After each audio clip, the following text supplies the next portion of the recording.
Nam mô đại từ đại bi quán thế âm Bồ Tát.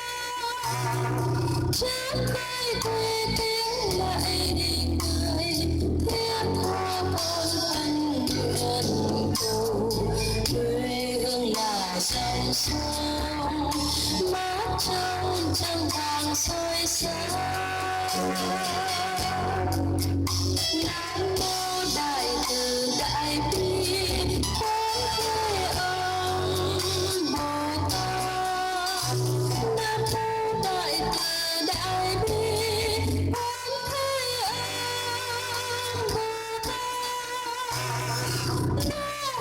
Khi sáng vô thường sớm khuya rơi dân hồn lường nương thân từ biển bến bê đến nơi bờ xa.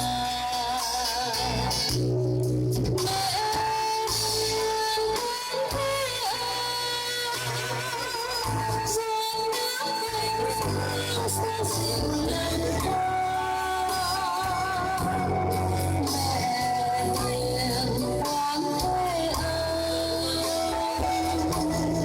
Em đến an vui ra sông lưu phù.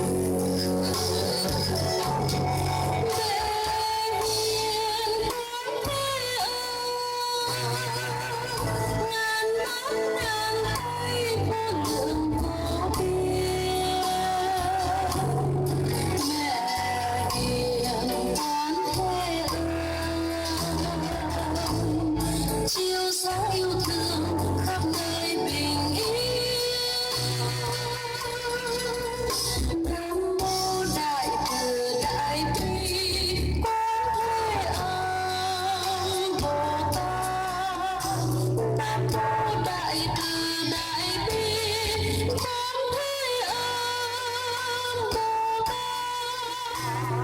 Chiến tranh đau đớn cuộc đời bão giông mây nước ngập trời. Con xin mẹ từ bi xót thương cứu độ trần gian.